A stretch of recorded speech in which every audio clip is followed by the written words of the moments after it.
time for the David Freiberger Comet Wash. Thanks, David, for these tips. Keep it up. This is the before. We'll show you the after. All right. Went ahead and did the Comet Wash. Took off all the grime and stuff, but left it nice and dull. But this is a single stage enamel paint. So what should I do next? Should I do Vice Grip Garage Shine Juice? Or should I just hit it with some cleaner wax? You know what? Stay tuned to find out. Guys, I decided to go with just a quick cleaner wax. Only really one coat, just kind of went through everything.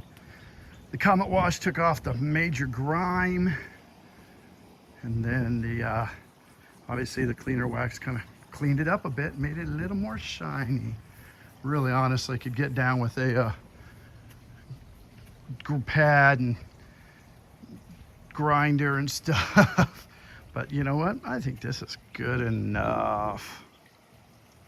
We're in the gym here at UFC headquarters getting after it.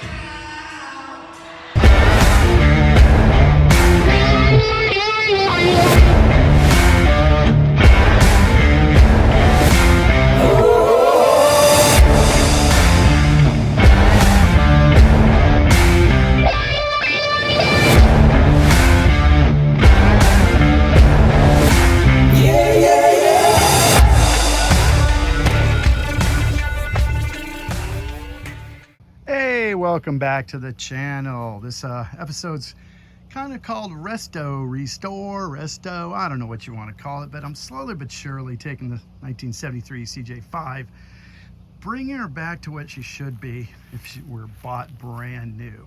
So just been doing a lot of little odds and ends. And first and foremost, you can tell those fender flares are now removed.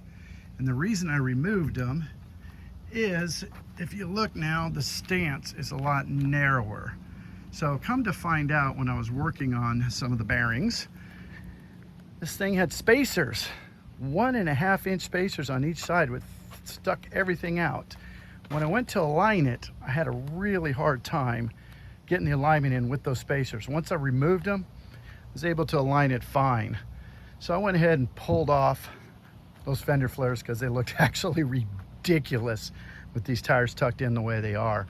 I still have great clearance on it, so that's kind of the first main thing. Rebuilt the bearings in the front, wheel bearings, also the old original worn hubs, rebuilt those. So that was kind of the first thing I ended up doing. Second thing from there, I think you probably saw this, I talked about it a little bit on an earlier episode, put in new leaf springs and new shock absorbers. Now I went with OEM style leaf springs, front and rear. I did not want to raise her up, did not want to jack her up at all. So there they are there, and down across the way you can see them. Same thing with the shocks, OEM style shocks. Went ahead and with that as well. Once again, trying to put her back to what it had been like back in 1973, doing my best. So the tires are still 31s. It really would have come with 30s. These things have a ton of tread on them. So I don't know, I'm gonna run them for a little while. If they start wearing a bunch, I'll probably go to 30 950s, which I actually think would be nice. They'd bring them in, tuck them in just a tad there on the front and back. And I think it'd be back basically looking stock. Original bumper, I don't know if you remember from last episodes, it had that big hoop on it. I cut it off. I did buy a new bumper. I've yet to install it. This is the original. I'm still kind of digging it, even though it has those old welding marks and tabs on there. But I'm still digging it.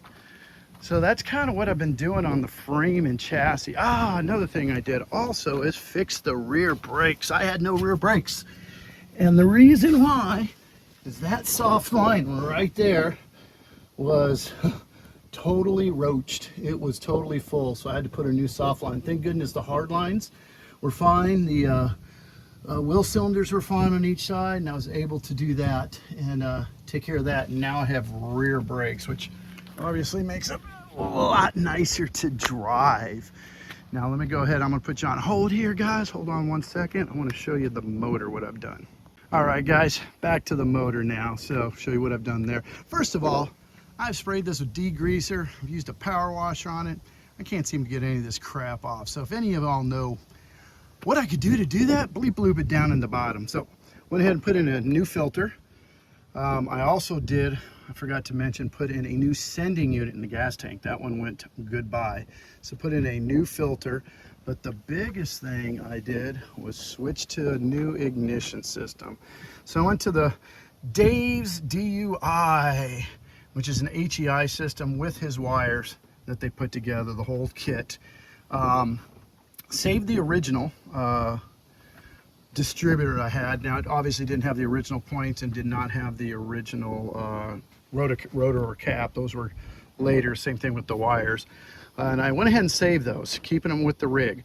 But oh my gosh, what a difference this has made. Fuel economy's gone up. I'm averaging almost 16 miles to the gallon now, driving normally.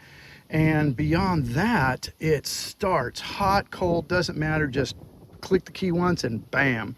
I noticed a few times I already had to file on the original points or the points in there. And that was a little bit of annoying with the point setup. And it didn't want to start, especially when it got hot. Did not want to start as easily. With this thing, holy cow. And on top of it, and granted, this thing, factory was 108 horsepower and 190 foot-pounds of torque. Is no rocket. But the cool thing is it is a lot peppier. I can lug it down lower and it'll just, I can start it off in second, which is amazing.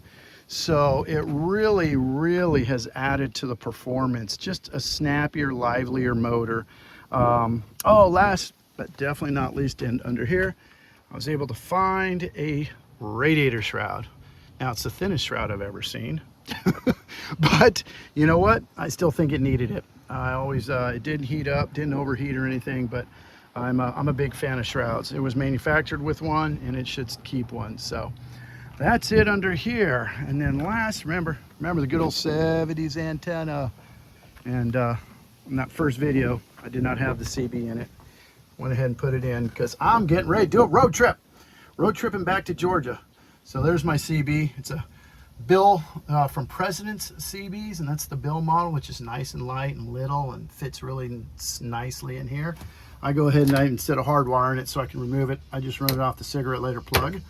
And it works out really well. And then I put a speaker up there because down here it's hard to see, hard to hear it. So I mounted that speaker, which I showed you guys before. That's an old school Cobra that my buddy Tom out of Atlanta gave me. And I just, ziplocked that to there. So up, shoot, here we go. Seat belts. It did not have any seat belts in it, so now it does. I feel a lot more confident driving it now with those seat belts in it. And then I went ahead for this trip, took out the rear seat. Give me some room for my tools and odds and ends and stuff. But yeah, getting ready to head on out to Georgia.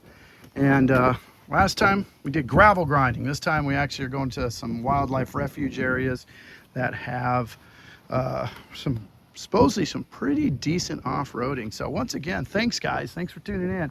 Hope you have a happy 4th of July. Once again, 250 years, absolutely amazing. We're an amazing country. You know what?